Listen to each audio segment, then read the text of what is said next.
Olá, bem-vindos e bem-vindas ao programa Sala de Leitura. É com alegria que iniciamos agora a segunda temporada aqui pela TV Universitária com a mesma dinâmica de sempre. Você vai ter indicação de leitura, de literatura, assuntos voltados para a formação do leitor, entrevista com escritores, ilustradores, contação de histórias e muito mais. Não saia daí, nosso programa está só começando. O que é leitura? O que significa ler?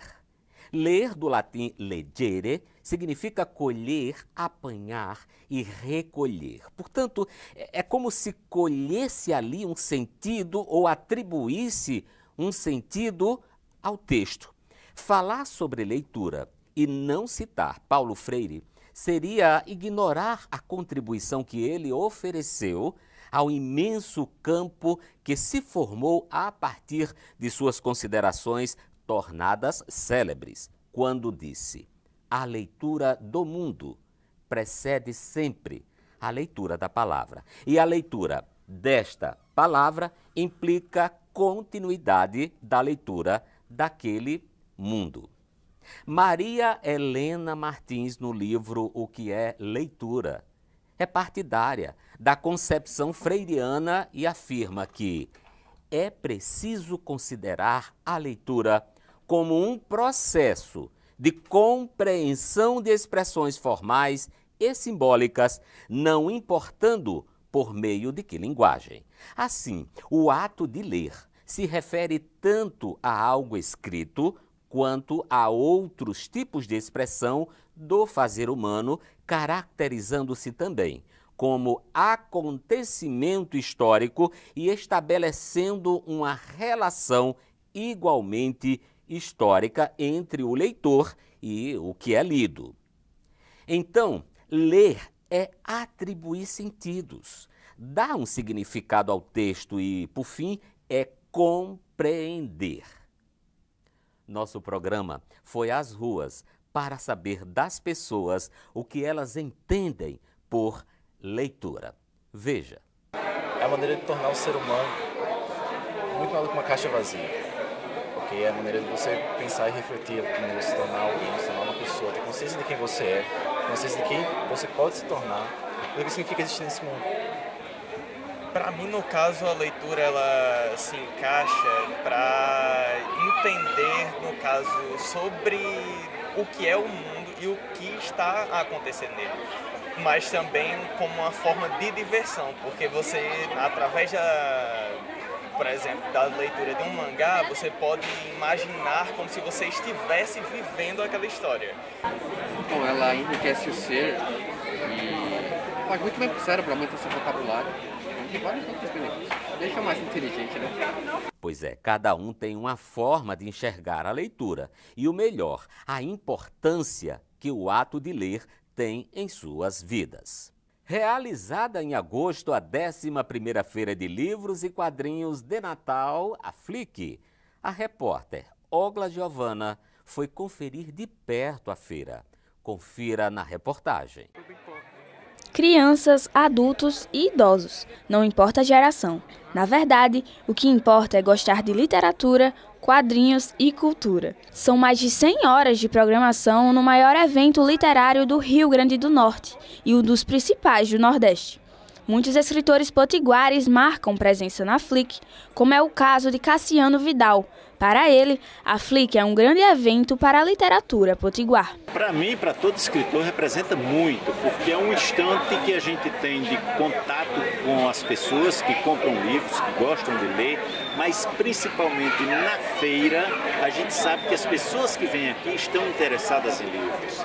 Porque, assim, não é todo mundo que gosta de ler, é uma minoria, digamos assim, mas essa minoria se reúne aqui presencialmente. Então, a feira tem um papel fundamental para que o leitor possa conhecer o trabalho do autor, do escritor, mas possa conhecer até alguns escritores. Por isso que eu acho fundamental isso, sensacional, presencial. É muito diferente a gente falar de um escritor de um livro que a gente não está vendo ali, não está tendo contato com os dois. A feira possibilita isso. A Flic também é palco para muitos escritores potiguares divulgarem seus livros. É a primeira vez que o escritor Breno Araújo, autor do livro Registro de um Nerd Autista durante a pandemia, expõe seu livro na Flic e oferece sessão de autógrafos. Meu livro ele fala sobre a minha experiência nesse período agora de recente pandemia. Eu falo sobre esses assuntos, eu falo da minha experiência pessoal, os filmes que eu vi em Netflix, os assuntos que ele estava abordando, vários assuntos, é bem variado e bem eclético assim. Eu acho que tu vai gostar. Para Breno, escrever representa uma liberdade. E para muitos, não só a escrita, como também a leitura, possuem um significado importante. A leitura faz com que você tenha mais facilidade de aprender, né? Alguns alunos até me perguntam, professor, como é que eu aprendo mais, né? E eu respondo a mesma coisa, leiam, tá? A leitura desenvolve o seu raciocínio, né? Faz com que você tenha mais facilidade para aprender e faz com que você tenha um senso crítico mais desenvolvido, que é o que infelizmente está em falta no nosso país. Marcando muitas gerações e sendo uma porta de entrada para a leitura, os quadrinhos surgiram no fim do século XIX. Mas, até hoje, os quadrinhos tomam forma e ganham vida, conquistando todos os tipos de públicos. Ilustralu é um artista potiguar e uma das maiores referências na área dos quadrinhos. Fez tudo por mim, quadrinho é tudo pra mim.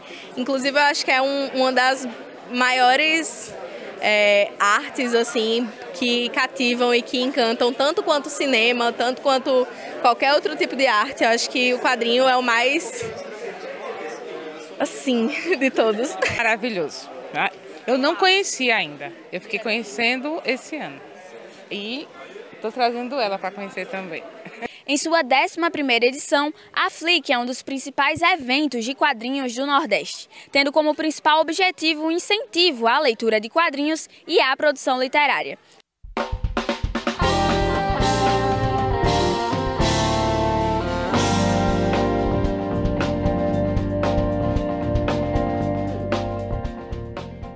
A minha dica de livro de hoje é esse livro aqui, ó. A Paixão segundo GH, um dos clássicos de Clarice Lispector. A narrativa é um fluxo de consciência, sabe? Contada em primeira pessoa, em que a protagonista se defronta com os seus medos, angústias, numa espécie de crise existencial. A partir de uma cena inusitada com a simples morte de uma barata, presa na porta do quarto da ex-empregada de GH, a personagem vai criando, digamos, uma expectativa de todas as sensações que envolvem seu estado emocional. Portanto, a minha indicação de leitura, Clarice Lispector, A Paixão segundo GH. Vale a pena ler. Professora titular colaboradora da Universidade Federal do Rio Grande do Norte, no programa de pós-graduação em educação. Doutora pela Universidade de Londres, já escreveu vários livros sobre educação, literatura e leitura, como este aqui, que é um best-seller, Estão Mortas as Fadas. Eu estou falando de Marli Amarília, nossa entrevistada de hoje. Marli, estão mortas as fadas no contexto da educação brasileira? Seja bem-vinda, querida. Muito obrigada, agradeço o convite. Estou bastante afetada por estar aqui neste momento com você, com a sua equipe da TVU, da nossa televisão, que é um orgulho para o nosso estado, né, e que divulga a leitura através do seu programa e de outros situações que estão sempre reportando, como você falou aí da Flic, né? Então, as fadas estão vivas porque existem os leitores das fadas, né? E elas nos atingem emocionalmente, socialmente, na nossa existência. Você acabou de falar da Clarice, né? E a Clarice foi uma grande fada, né? E ela nos comove. Eu estive recentemente assistindo uma exposição em São Paulo sobre a obra dela e sobre ela. Eu até tirei fotografia da maquininha de escrever dela, né? E, então é uma pessoa que trouxe para a gente uma outra dimensão da língua, da experiência dos afetos, transportando isso para o mundo da linguagem, né? Ela é uma escritora muito introspectiva, né? Ela trabalha com os sentimentos sem muito controle racional, assim, digamos, de uma sintaxe muito fechada, né? O que não impede de ser compreendida, porque justamente ela nos afeta na nossa humanidade. Né? Marli, eu acompanho desde muito tempo as suas pesquisas no campo da literatura, da educação, da leitura. Qual o cenário que nós poderíamos mapear sobre as práticas de leitura nas escolas no Rio Grande do Norte, hein? Pois é, Adriano, muito boa essa pergunta, que é uma questão que a gente está preocupado, assim, como grupo, né? Porque eu quero falar sempre que nós temos um grupo de pesquisa, né? O Ensino e Linguagem, e a gente faz pesquisa com um grupo, em que se incluem os alunos de pós-graduação, como você fez parte.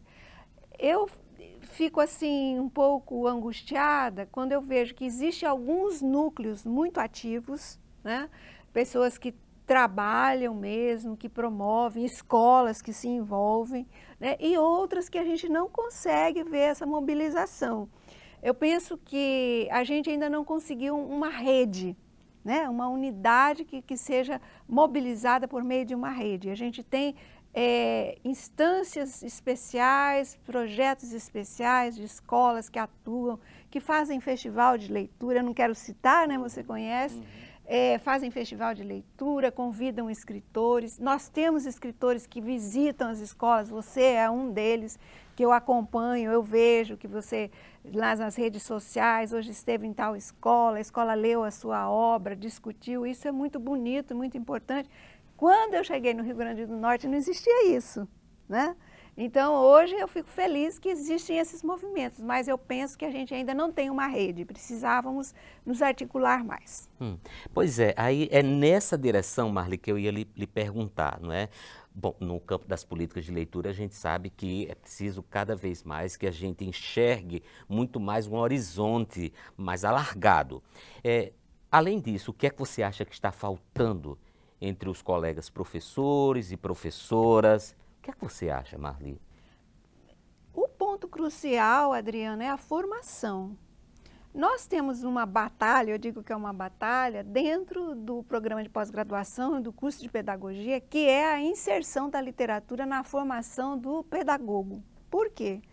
Porque o pedagogo é o primeiro professor das nossas crianças, é o que vai atuar na educação infantil, nas primeiras séries, nos primeiros anos do ensino fundamental e também na EJA, né, na educação de jovens e adultos. Se eles não têm essa formação, que não são acordados e sensibilizados para a literatura, é difícil fazer um trabalho na escola sem formação. E um outro aspecto é dar continuidade. A universidade não acolhe todas as pessoas que querem ser professoras, professores. Não tem vaga, né? Então, aí a gente esbarra numa questão da expansão da universidade, de recursos, de políticas mesmo, de expansão do ensino superior. Depois, nós temos também que ter articulações que deem continuidade por meio de formação, porque o professor precisa de formação contínua.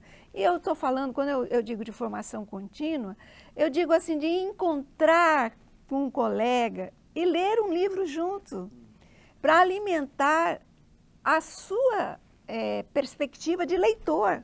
Sim. E não ele ser simplesmente refém do repertório que ele tem que dar para o seu aluno.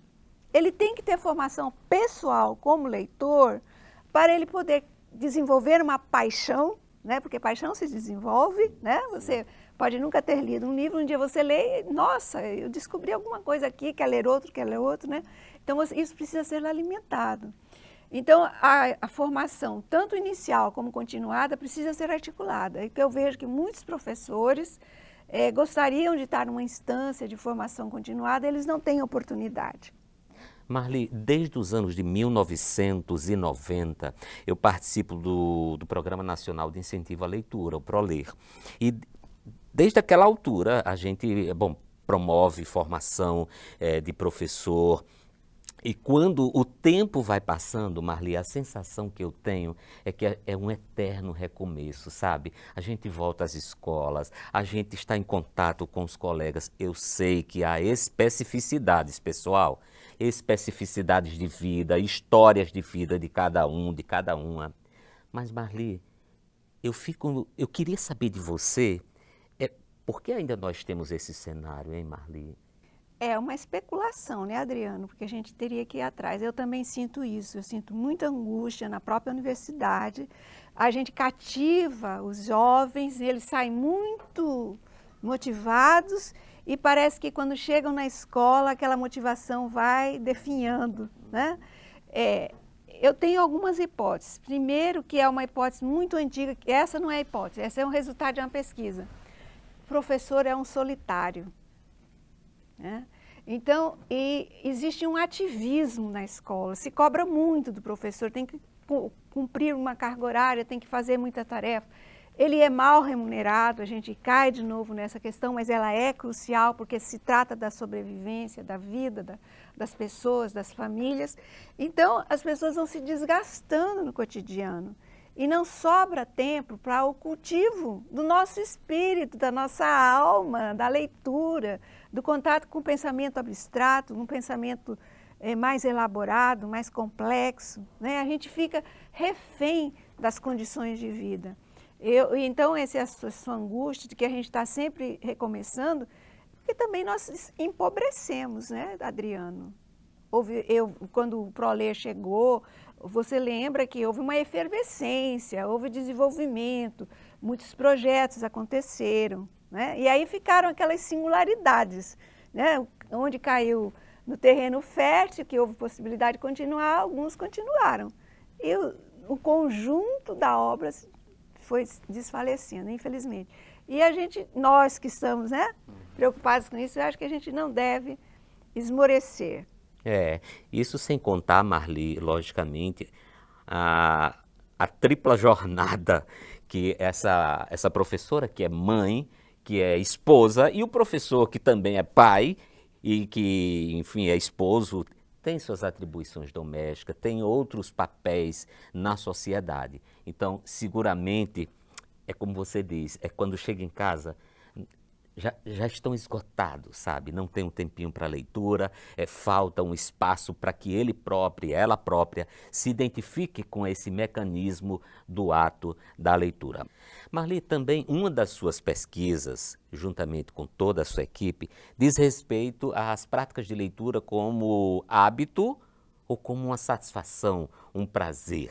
Richard Bamberger, um autor, já dizia que a leitura é de fato um hábito. Eu queria saber de você, a leitura é um hábito, é um prazer, uma satisfação? O que é que você me diz? Bem, o Bamberger teve muita penetração no Brasil, no momento que nós não tínhamos pesquisas especificamente sobre as práticas de leitura. Então, esse conceito de hábito foi muito bem aceito, foi acolhido, o livro dele foi publicado várias vezes, né? Acontece que, posteriormente, os pesquisadores, os especialistas avaliaram que a leitura não é simplesmente um hábito, algo mecânico que você faz, como no experimento, né, de Pavlov, né, que ele estimulava, dava um alimento para o animal recebia uma gratificação, então ele já sabia que em determinado momento um movimento vinha, o cachorro ia lá, né, e aí respondia de determinada maneira. Então, isso era um trabalho mecânico, com uma resposta muito biológica, né, e psicológica também daquela situação. E os especialistas concluíram que a leitura é mais do que isso, né? Que não é possível fazer leitura simplesmente por uma prática mecânica, como você escova os dentes, você aprende a escovar os dentes, aí levanta de manhã, vai lá fazer a higiene bucal. Então, o que acontece? A leitura precisa de pensamento.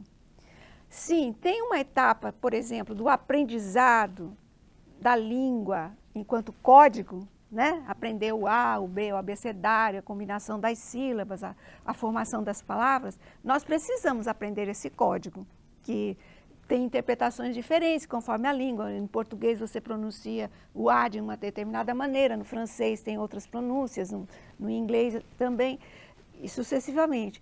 Então, o que ocorre é que não é possível efetivamente ler, no sentido de ser um processo de atribuição de significados, né?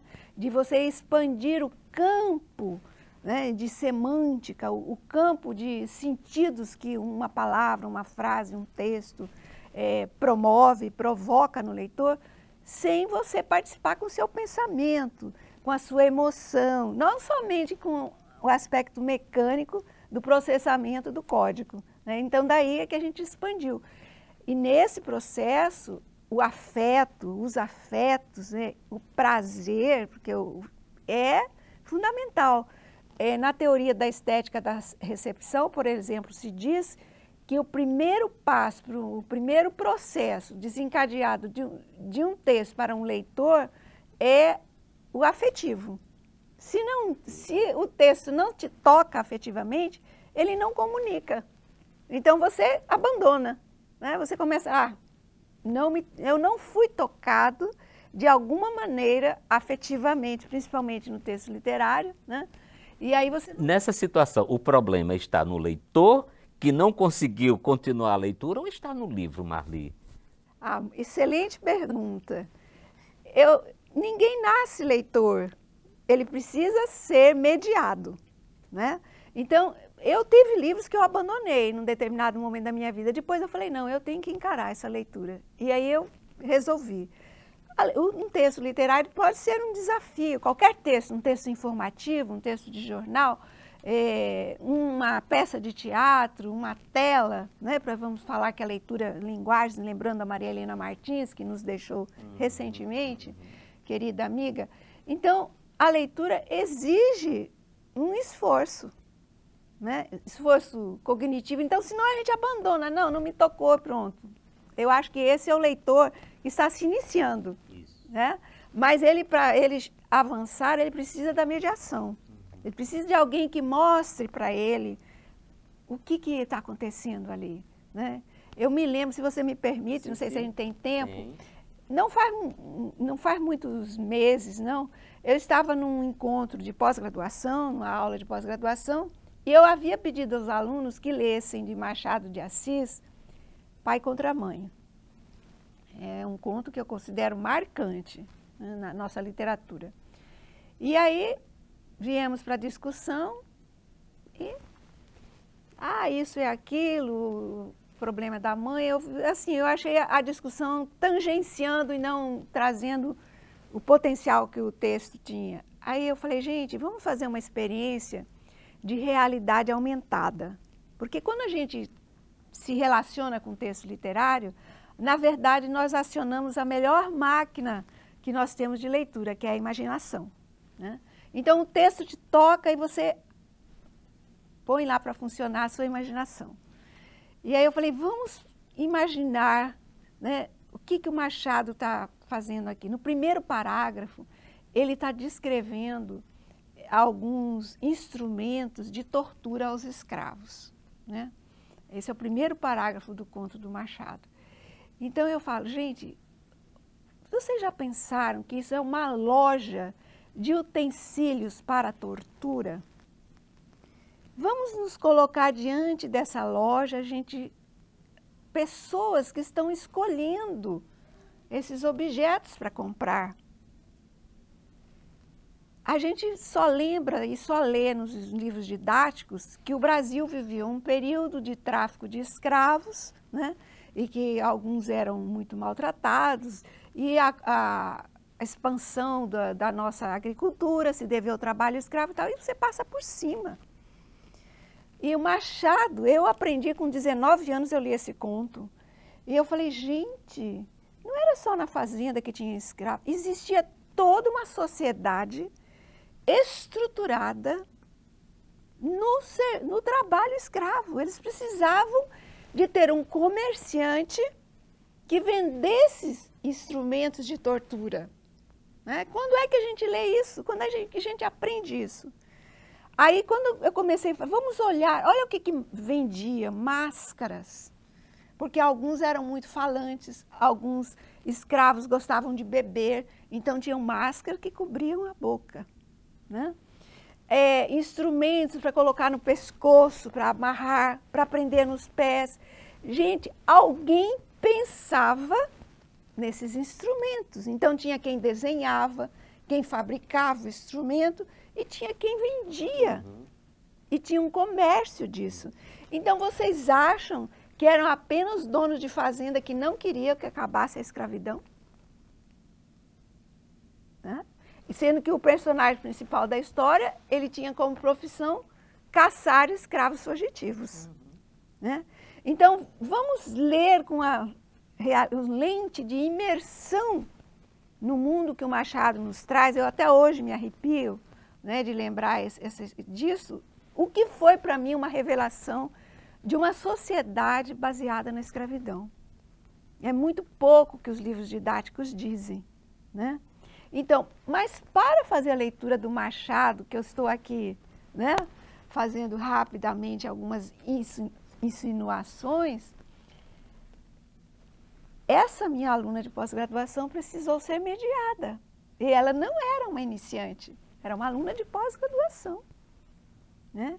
E ela falou, professora, depois que a senhora falou isso, que eu me acordei, meu Deus, que coisa linda esse texto do Machado. Aí eu pergunto para você, o problema é do texto? Que interessante, que inclusive é outro trabalho de pesquisa que você realizou, não é? A questão da mediação, a importância e a necessidade da mediação dentro de um ambiente, né, coletivo de aprendizagem que acontece, por exemplo, no ambiente de sala de aula e tudo mais, né, Marli? Mas olha, já estamos finalizando o nosso programa, mas antes eu queria falar de um evento que já se tornou conhecido nacionalmente, que é chancelado pelo seu núcleo e coordenado por você, que é o CEL, que já está na 11ª, a nona edição, que é o Seminário Educação e Leitura. Marli, como é que está o CEL este ano, por favor? Bem, o CEL ele está oferecendo para toda a comunidade nacional. Pela primeira vez nós vamos fazer a experiência do evento totalmente online, com 3 turnos, porque havia uma demanda, alguns professores, né, trabalham de manhã à tarde, e aí nós abrimos espaço à noite vamos ter 20 minicursos com professores especialistas do Brasil inteiro. O CEL cobre todas as regiões do Brasil, trazendo seus especialistas. Nós vamos ter palestras interessantíssimas, vou destacar alguns nomes, perdoe se eu esquecer alguns. Nós vamos trazer o grande escritor Júlio Emílio Braz, que é um escritor que já publicou 180 livros de literatura infantil, juvenil. Ele foi roteirista de histórias em quadrinhos, ele já recebeu prêmio na Áustria, recebeu o prêmio Jabuti e ele é pouco estudado. Né? Então, como o tema do CEL é debatendo a cor do silêncio, é a questão do racismo, que nós nos deparamos numa situação de sala de aula e isso motivou o projeto, então nós focalizamos como tema deste CEL, deste nono CEL, o racismo e a leitura da literatura negra, que também não é lida na sala de aula, né, para proporcionar formação desde criança, né, para essa visão mais ampla da nossa sociedade. Nós temos a palestra do professor Eduardo Assis, que é um grande especialista em literatura brasileira, justamente na vertente afro, né, que é a linguagem que ele usa. Ele já foi nosso professor. E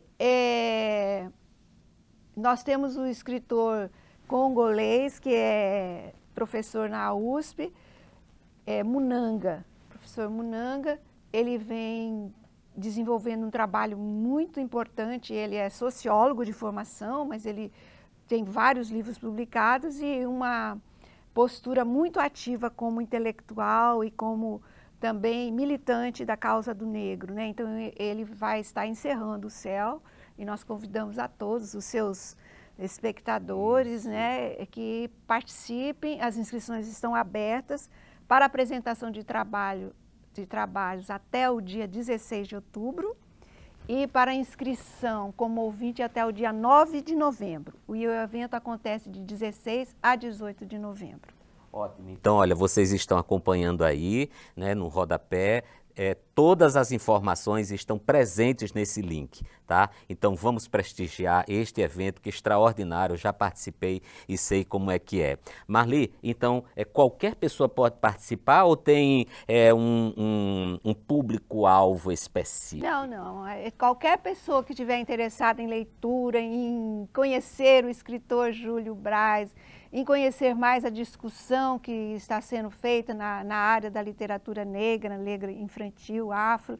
Nós vamos ter uma mesa sobre a pesquisa nacional que nós fizemos, que é sobre a pandemia, a leitura de literatura durante a pandemia. Que maravilha! E nós publicamos um livro também que você pode disponibilizar para os seus espectadores, é um livro digital, né, que nós já apresentamos até fora do Brasil e que teve uma boa repercussão, que a pandemia nos surpreendeu e a literatura foi uma das alternativas que a escola encontrou para manter o vínculo com seus estudantes. Então, a pesquisa está muito interessante, é uma pesquisa também nacional, em que participaram 11 núcleos de pesquisa do Brasil. E essa pesquisa vai ser discutida também no Nono Céu. Marli Amarília, olha, eu quero agradecer imensamente a sua participação neste, que é o programa de estreia, gente. Então eu fico muito feliz, porque Marli tem um lugar especial no meu coração e é por essa razão que eu fiz questão que ela estivesse aqui na minha sala de leitura neste primeiro programa. Olha, o programa Sala de Leitura se despede por hoje, mas eu espero você no programa que vem. Um abraço e até lá!